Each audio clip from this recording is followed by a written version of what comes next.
Assalamualaikum warahmatullahi taala wabarakatuh. Salam sejahtera. Berikut merupakan pembentangan kajian tindakan saya yang bertajuk Meningkatkan Kemahiran Menulis, esei berformat berpandukan T48 dalam kalangan pelajar tingkatan 6. Saya merupakan seorang guru tingkatan 6 di SMK Gunsanat, Keningau, Sabah. Baiklah, sebelum saya pergi kepada refleksi, sedikit tentang pelaksanaan kerja kursus Bahasa Melayu peringkat tingkatan 6. Kerja khusus ini dilaksanakan sepanjang semester 2 yang merupakan sebahagian daripada sumbangan markah STPM pelajar-pelajar ini. Jadi, sebanyak 8 jenis esei berformat akan dilaksanakan dan setiap esei ini sebenarnya menyumbang 25 markah. Bagi pelajar-pelajar saya telah melaksanakan 3 jenis esei berformat pada peringkat awalnya, dan apa yang saya dapati, pelajar ini menghadapi masalah dari segi mengurai isi dan mematuhi format yang sepatutnya terdapat dalam esei tersebut. Kemudian saya juga mendapatkan maklumat daripada soal selidik untuk mengetahui apakah elemen-elemen yang sebenarnya sukar bagi pelajar-pelajar saya. Seterusnya, saya cuba mengesahkan masalah ini dengan menemubual beberapa orang pelajar, dan saya dapati memang pelajar-pelajar saya menghadapi masalah seperti mana yang saya sebutkan sebentar tadi. Kemudian saya juga mendapatkan maklumat seperti grade mata pelajaran Bahasa Melayu pada peringkat SPM mereka dan juga Bahasa Melayu peringkat STPM semester 1. Dan saya yakin bahawa ini ada korelasi antara pencapaian dan juga kemampuan mereka, khususnya dalam menulis karangan beraras tinggi. Apabila masalah ini berterusan, saya khawatir akan menjejaskan markah penulisan esei berformat mereka. Seterusnya akan menjejaskan grade kerja khusus mereka yang merupakan elemen yang penting dalam menyumbang keputusan akhir STPM mereka. Baik, seterusnya fokus kajian. Kajian ini bertitik tolak daripada kelemahan menulis esei berformat, dan kelemahan ini sebenarnya menjejaskan markah bagi setiap jenis esei dan akhirnya akan menjejaskan markah kerja khusus. Dan kajian ini berfokus cara mengatasi kelemahan-kelemahan tadi, khususnya dari segi format dan juga huraian isi. Seterusnya, objektif umum meningkatkan kemahiran menulis esei berformat berpandukan T48 dalam kalangan pelajar tingkatan 6 seni visual. Dan saya perincikan kepada 2 objektif khusus. Yang pertama, memastikan 12 orang pelajar tingkatan 6 memperoleh sekurang-kurangnya 13/25 markah bagi setiap jenis penulisan esei berformat.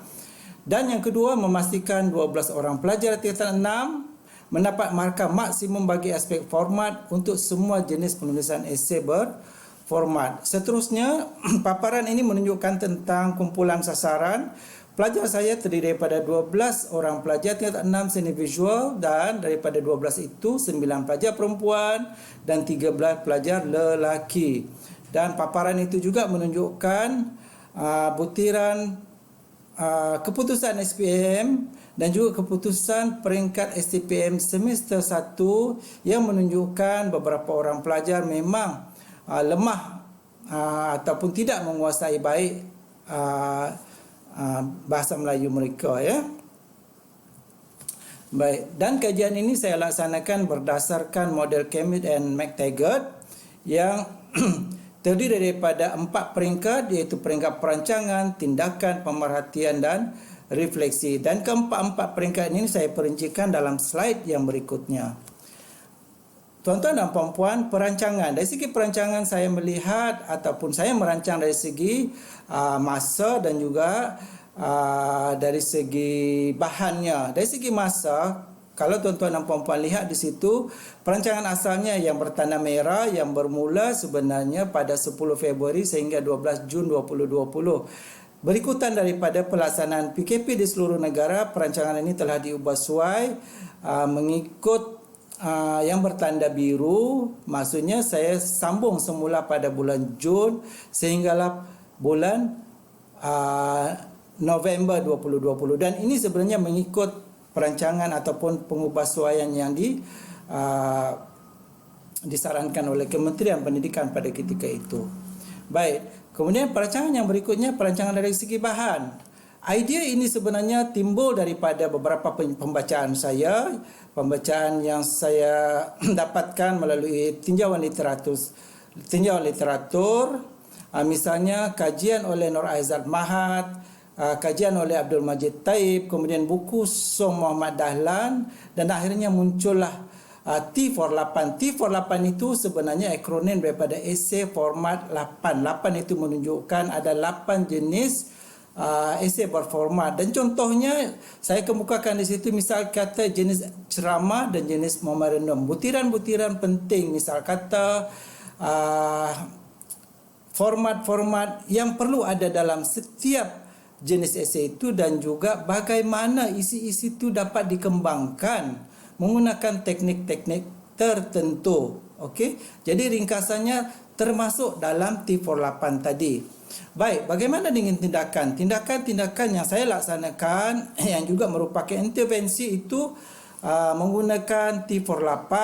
Saya bermula pada bulan Jun. Baki seperti mana yang saya katakan tadi, ada 8 jenis esei dan 3 telah saya laksanakan, dan bakinya 5 itu saya sambung pada bulan Jun. Kemudian pada bulan Jun itu saya melaksanakan 2 jenis, iaitu ceramah dan memorandum. Kemudian diteruskan pada bulan Julai minit mesyuarat dan kertas cadangan, dan Ogos surat kiriman rasmi, sehinggalah pada September dan Oktober itu merupakan proses pengantaran markah kerja kursus dan juga penulisan laporan yang melibatkan 12 orang pelajar. Baik, dari segi perincian tindakan, saya melaksanakan intervensi ini berdasarkan 4 langkah penting. Yang pertama sekali, memperkenalkan T48 itu kepada pelajar melalui PDPC bersemuka. Namun demikian, masih lagi melaksanakan ataupun mematuhi SOP yang dikeluarkan oleh pihak kerajaan ataupun KKM pada ketika itu, tidak membenarkan perbincangan berkumpulan dan perbincangan bersemuka. Jadi ini bermaksud saya terpaksa menyediakan untuk satu jenis T48 itu semua pelajar mendapat satu, ya. Maksudnya kalau ada 8 jenis, maknanya ke-88 itu saya sediakan untuk semua pelajar lah. Kemudian untuk langkah kedua, membincangkan maklumat-maklumat penting seperti yang tertera dalam T48 itu. Antaranya, apakah isi-isi penting yang perlu ada dalam jenis esei tersebut dan bagaimana isi itu dikembangkan, dan yang paling penting, apakah format yang terdapat dalam jenis esei tersebut. Setelah itu, secara individu, pelajar mencari isi-isi penting dan juga melaksanakan contoh-contoh esei tersebut berpandukan buku rujukan, dan saya juga membenarkan pelajar-pelajar ini mencari di internet, okey, pada ketika itu. Dan akhir sekali melaksanakan penulisan sebenar yang dilaksanakan secara bersemuka dengan penguasaan guru dalam tempoh 1 jam 30 minit. Ini dilaksanakan pada hari lain, ya. Baik. Seterusnya, pemerhatian ini juga merupakan dapatan daripada intervensi tadi. Dan saya dapati berlaku perubahan markah berdasarkan semakan esei berpandukan skema yang dikeluarkan oleh MPM. Untuk markah keseluruhan, kita lihat di sana sebelum intervensi yang melibatkan 3 jenis esei, teks ucapan, syarahan dan laporan. Saya dapati markah-markah itu di bawah 15 markah. Malah ada yang 13 markah saja berbanding dengan markah-markah selepas intervensi, misal kata ceramah, memo, mesyuarat, kertas cadangan dan juga surat kiriman rasmi yang ditunjukkan dalam carta graf garis yang tertera di slide ini. Dan ini saya kaitkan juga dengan objektif pertama, memastikan 12 orang pelajar tingkatan 6 tadi memperoleh sekurang-kurangnya 13 part 25 skor bagi semua jenis penulisan esei berformat.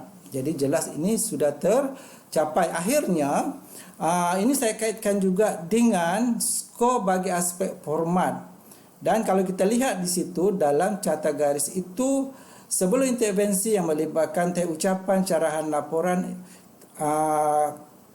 ada pelajar tidak mencapai ataupun memperoleh markah maksimum berbanding dengan 5 esei, jenis esei selepas intervensi yang menunjukkan garisan-garisan lurus itu adalah garisan-garisan markah maksimum. Seterusnya pergi kepada refleksi daripada pencapaian ataupun dapatan tadi. Saya dapati penggunaan T48 sebagai bahan PDPC dalam kelas memberi persepsi baru kepada pelajar yang penulisan esei berformat ini tidaklah sesukar yang mereka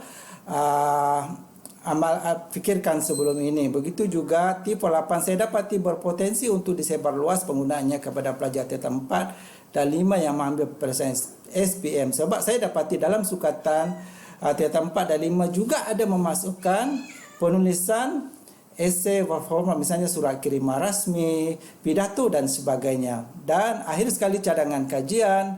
Ada 3 cadangan kajian yang saya sarankan, iaitu menghasilkan modul.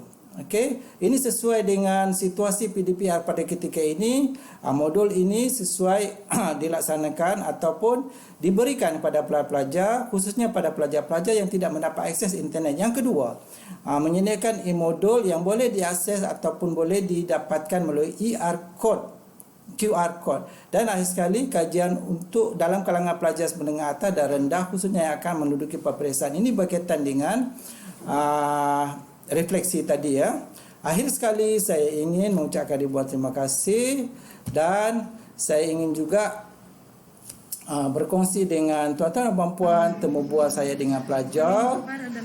Sebelum saya melaksanakan intervensi ini, temu bual ini melibatkan beberapa orang pelajar yang berkaitan dengan apakah masalah-masalah mereka yang saya yang telah saya rangka berdasarkan soalan-soalan soal selidik ya, dan seterusnya.